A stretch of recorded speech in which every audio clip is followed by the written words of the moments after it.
분수는 어느 날 갑자기 우리 앞에 짠 하고 등장한 것이 아니라는 사실, 그리고 그 출발점이 있는데요, 바로 나눗셈이라는 사실, 이전 영상에서 확인하셨죠? 그러니까 분수 수업은 물론이고 교과서의 분수 단원도 나눗셈 상황에서 시작해야 합니다. 나눗셈을 토대로 형성된 분수 개념, 이것은 우리 아이들의 수세계를 자연수에서 유리수로 자연스럽게 확장할 수 있게 만드는 겁니다. 그 때문에 초등학교에서 용어는 분수이지만 실제 내용은 유리수라고 말씀드렸던 거죠. 이와 같은 관점으로 초등학교 분수를 바라보면 나눗셈도 모르는 아이에게 분수를 가르치는 것이 얼마나 어리석은 것인지 분명하게 깨달을 수 있습니다. 밑 빠진 독에 물 붓는 것과 다르지 않죠. 그럼에도 사람들 대부분은 전체를 똑같이 자른 조각의 개수가 분모이고 부분을 나타내는 조각의 개수를 분자, 이렇게 말하면 분수를 이해한다 착각하는 겁니다.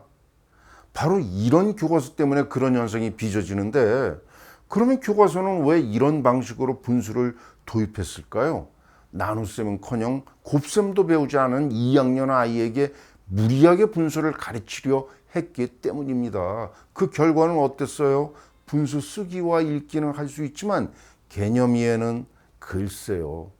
개념을 이해했다면 분수가 왜 필요한지 답할 수 있어야 하는데 그렇지 못하거든요. 선생님들도 다르지 않아요.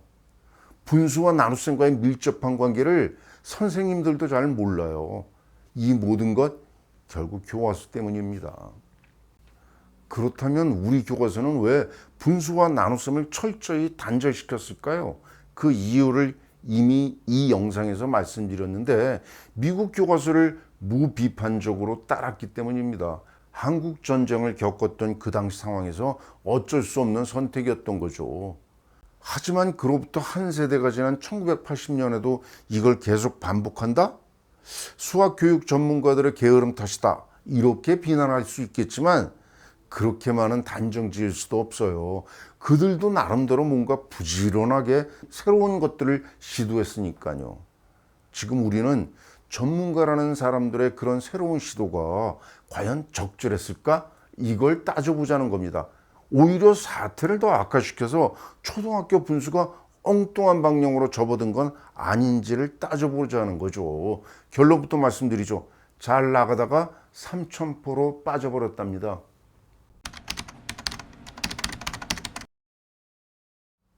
(1989년에) 발행된 제5차 교육과정의 분수는 이전 4차 교육과정의 교과서와는 사뭇 다릅니다. 먼저 4차 교육과정 교과서부터 살펴볼까요?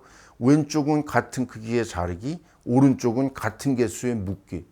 서로 다른 종류의 등분처럼 보이지만 사실은 개수만 다른 거예요. 왼쪽에 있는 건 1개고 오른쪽은 2개 이상이잖아요.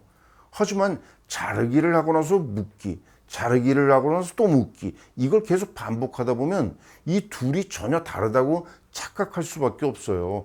등분부터 혼란스럽게 이루어지니까 학교 현장에서 불만이 터져 나올 수밖에요. 그 때문인지 5차 교육과정은 같은 개수 묶기, 이걸 삭제하고 3학년으로 넘깁니다. 그리고 2학년에서는 자르기만 제시합니다. 제목 보세요. 똑같이 나누어 봅시다로 바꾸고 정사각형 모양의 색종이를 대각선으로 또 세로로 자르게 합니다. 그리고 다른 도형들에서도 똑같이 나누어진 것 찾기를 합니다. 자, 그런데 여기서 이런 의문을 가질 수 있어요. 왜 똑같이 나누라는 거죠? 그리고 또 무엇이 똑같다는 거예요? 참 이상하죠? 똑같이 나누어야 하는 이유는 물론이고 똑같다는 기준이 무엇인지도 알려주지 않고 무작정 나누게 하는 겁니다. 크기가 같은 건지 아니면 모양이 같은 건지, 그것도 아니면 크기와 모양이 모두 같은 건지 도대체가 알 수가 없어요. 그런데 어떻게 똑같이 나누기를 할 수 있죠?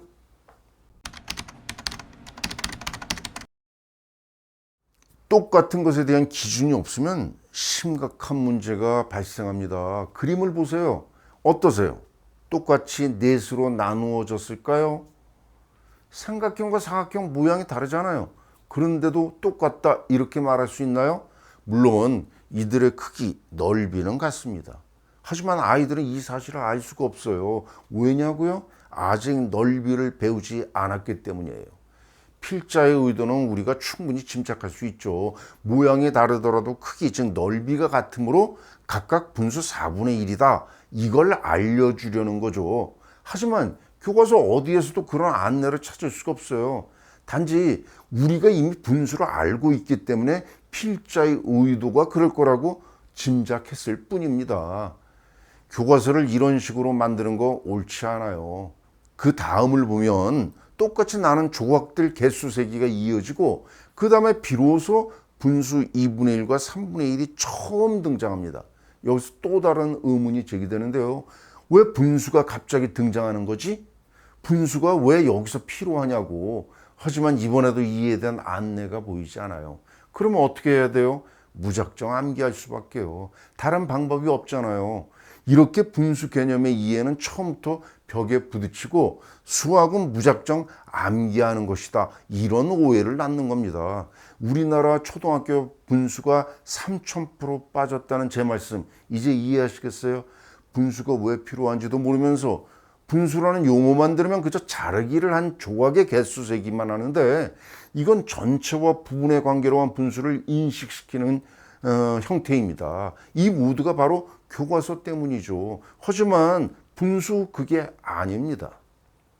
이전 영상에서 이 문제 보여드렸죠.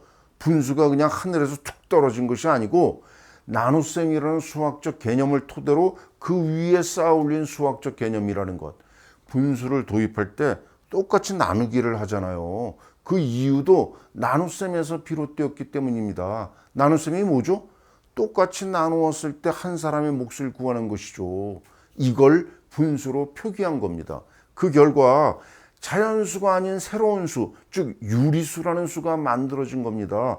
분수의 수학적 개념은 이런 일련의 과정을 통해서 서서히 점진적으로 형성되는데 그런데 우리의 교과서의 분수는 나눗셈을 전혀 언급하지 않고 핵심은 쏙 빼놓고 똑같이 나누기만 강요한다. 이게 문제입니다.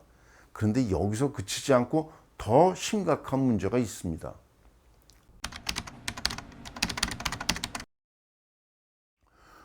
혹시 이산량과 연속량이라는 말 들어보셨나요? 생소하고 어렵게 보이지만 사실 다 알고 있는 내용입니다. 이산량은 몇 명, 몇 개, 몇 마리 이렇게 개체수를 말하는데 셀 수 있는 양입니다. 그래서 하나, 둘, 셋과 같은 자연수로 나타낼 수 있어요. 반면에 연속량, 길이, 무게, 시간 뭐 이런 수량인데 예를 들어서 키 175cm는 연속량입니다. 자연수처럼 보이지만 이산량은 아닙니다. 왜냐하면요 실제 참값이 아니라 근사값이거든요. 세어서 얻은 것이 아니에요.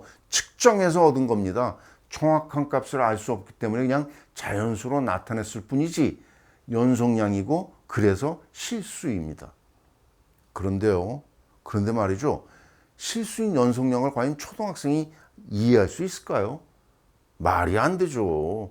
서로 이해했다고 칩시다. 자연수와 실수 중에서 어느 것이 먼저 나와야겠어요? 자연수가 먼저고 그 다음에 실수 나오는 게 자연스러운 거 아니에요? 연속량이 먼저 나오면 안 되는 거예요. 그런데 5차 교육과정은 이걸 완전히 무시했죠. 2학년 교사형 지도서를 한번 볼까요? 최초로 분수가 지도되는 단원에서 연속량의 등분을 하는 방법부터 시작한다? 그래서 피자 나누기에 도형 나누기를 한다는 거죠. 이걸 연속량의 등분할 이렇게 말하는데 새빨간 거짓말입니다. 아이들은 자연수밖에 모르거든요. 그래서 나누어진 조각의 개수만 헤아리는 거예요. 이게 무슨 연속량이에요? 예를 들어서 피자나 원을 5등분 합시다. 그러면 중심각이 72도인 부채꼴 5개가 되는데 이걸 아이들이 어떻게 나눌 수 있겠어요? 중심각은 물론 부채꼴이라는 사실조차 알지 못하거든요. 그저 잘라진 조각의 개수만 헤아릴 뿐입니다. 이런 아이들에게 똑같이 나누기를 요구할 수도 없고 해서도 안 된다는 거죠. 완전히 넌센스예요. 3학년 교사형 지도서는 어떤가 보세요. 앞에서는 연속량의 등분할에 관한 내용이었으므로 아이들이 쉽게 이해할 수 있었으나 이거 무슨 얘기예요? 쉽게 이해할 수 있다니요. 그 다음 볼까요? 또 이산양의 등분할이 다양한 사고로 해결할 수 있다? 어떻게 다양한 사고를 해결할 수 있는지 무슨 말인지 모르겠어요. 아무튼 연성량과 이산양의 구분은 소위 전문가라는 사람들이 억지로 꿰맞춘 것에 지나지 않아요. 아이들은 그게 무엇인지조차 알지 못하니까요. 자, 이제 제가 3000% 빠져버렸다 이렇게 말했는데 이해하시겠죠? 사실은요 3000% 빠진 것이 아니고 3000% 앞바다에 빠져서 침몰해버린 겁니다. 이왕 말이 나온 김에 3학년에 등장하는 이산양에 대한 분수도 살펴봅시다.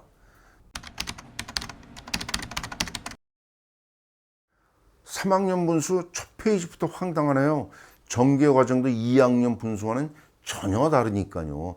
똑같이 나누기를 하고 나서 이런 것이 분수다라고 알려주겠지 이렇게 예상했는데 완전히 벗어났어요. 다짜고짜 8의 2분의 1이 얼마인지 알아보시오. 이런 문제가 등장하거든요. 2분의 1이라는 분수가 뭘 뜻하는지 알려주지도 않고 그냥 물어보는 거예요. 이어지는 다음 문제들도 보세요. 9의 3분의 1이 얼마? 10의 5분의 1이 얼마? 이런 문제들. 3분의 1과 5분의 1이라는 분수의 뜻 알려주지도 않고 문제만 풀라고 하는 겁니다. 네모 안에 답 채우기 분수 몰라도요. 이건 어렵지 않아요. 바로 위의 문장이요. 8개 2분의 1은 4개입니다. 이걸 보고요. 8의 2분의 1은 4 이렇게 답하면 되니까요. 그런데 도대체 이걸 왜 하죠? 이런 걸 두고 자다가 봉창 두드리는 소리 이렇게 말합니다. 8의 2분의 1은 얼마인지 알아보시오라는 이 문제에는 보다 더 심각한 문제가 들어있어요. 문제가 문제라는 겁니다. 이 문장은 비문입니다.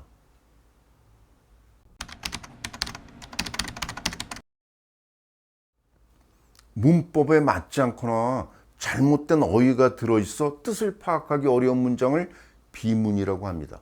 그런데 왜 이 문장이 비문이죠? 한번 잘 생각해 보세요. 예를 들어서 이 문제는 어떤지 답해 보실래요? 100의 2는 얼마? 혹시 정답을 200이라고 하셨나요? 100 곱하기 2로 답을 얻었죠? 문장에 들어있는 조사 의를 곱셈으로 간주했다는 겁니다. 그런데 말이죠. 정답을 50이라고 하면 틀렸을까요? 100 가운데 2가 얼마나 있지? 이렇게 해석하면 오해 안 되죠? 조사 의를 곱셈이 아닌 나눗셈으로 간주하자는 건데 그러면 오해 안 되죠? 만일 조사 의를 곱셈으로 간주하려면 이 문장에 배라는 단어를 덧붙여야 됩니다. 그래서 100의 2배는 얼마라고 수정해야 합니다. 그러니까 교과서 문장도 8의 2분의 1 배는 얼마 이렇게 해야만 정답이 4가 되는 겁니다. 그렇지 않으면 16도 답이라고 말할 수 있어요.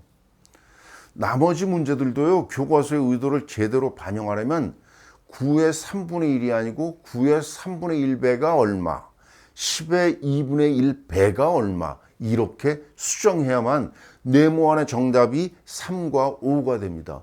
교과서에 비문이 들어있다고 말씀드린 이유 이제 이해하시겠죠? 그런데요. 8의 2분의 1배는 얼마라고 올바르게 수정했다고 칩시다. 설사 그랬다 하더라도 또 다른 심각한 문제가 드러나는데요. 이 문제는 3학년에 제시하면 안 되는 겁니다. 왜냐고요? 곱셈이잖아요. 분수 개념 도입을 하는 단계인데 덧셈과 뺄셈도 배우지 않았는데 어떻게 몇 배라는 곱셈 문제를 풀라고 합니까? 말도 안 되죠. 무엇보다도 이 문제가 분수를 억지로 넣었다 이런 비난을 피할 수 없어요. 왜냐고요? 나눗셈 문제거든요. 8의 2분의 1은 그냥 8 나누기 2잖아요. 9의 3분의 1은 9 나누기 3, 10의 5분의 1, 10 나누기 5예요. 바로 앞 단어에서는 나눗셈을 배웠거든요. 그러니까 아이들은 그냥 나눗셈으로 답을 충분히 얻을 수 있어요. 분수가 필요 없다는 거예요. 반드시 분수가 필요한 문제 예를 들어 드릴까요? 이런 걸 해야죠. 7의 2분의 1은 얼마? 9의 5분의 1은 얼마? 10의 3분의 1은 얼마? 이런 문제들 말입니다. 7 나누기 2, 9 나누기 5, 10 나누기 3 나눗셈 결과 자연수가 안 되잖아요. 분수는 이걸 해결하기 위해서 배우는 겁니다. 이전 영상에서 제가 새로운 패러다임의 분수 수업을 보여드렸던 거 기억하시나요? 나눗셈에서 분수를 도입하면 이렇게 깔끔합니다. 하지만 우리 교육과정과 교과서는 분수를 나눗셈과 완전히 단절시켰고 그 때문에 3000% 빠져버린 겁니다. 그런데 갈수록 점입가경인 것은 나눗셈과 단절된 분수의 도입, 이산량과 연속량을 분류한 분수 도입, 이 두 가지가 21세기 현재 교과서의 표본이 되었다는 사실입니다. 여러분들에게 잘못 알려준 초등학교 분수에 대한 이야기 이제 거의 막바지에 접어들었는데요. 다음 영상에서 계속 이어집니다. 굿데이.